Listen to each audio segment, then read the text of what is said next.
amazing how technology has changed our lives. I can remember the first cell phone I got. Clunky old thing, but an absolute miracle. That was just 20 years ago.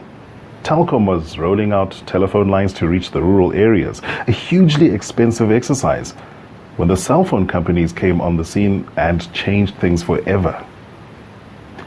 Nobody thought back then that there would be anything more than a rich man's toy. Now, there are more cell phones than people in the country.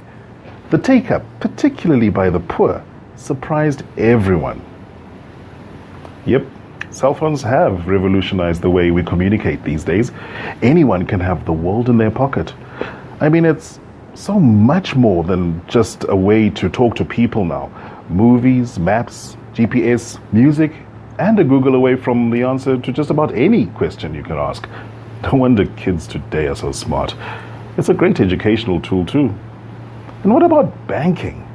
That's a revolution in itself.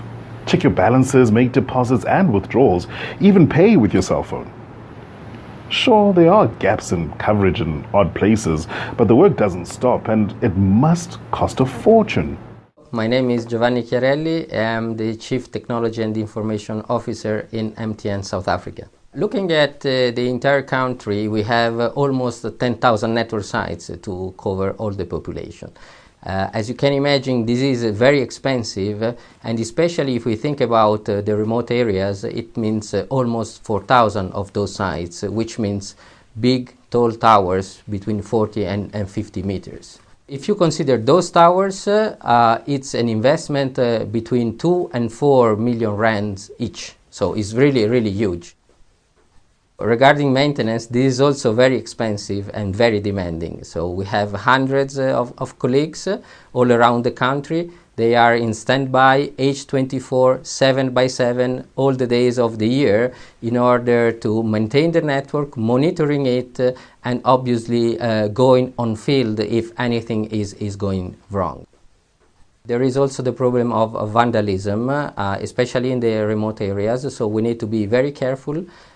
We need to protect our sites. Obviously, they can be stolen very, very quickly, which means that the network cannot provide the service in that location. Yes, I bet many of these towers are in very remote areas, so theft can be a real problem too. So that means replacement, installation, and insurance costs. That's not cheap. And yet, our cell phone costs are quite a bit lower than many other countries in Africa, and for that matter, the world. Hi. Hi, are you here? Yes, just arrived. Okay. I'll be with you shortly.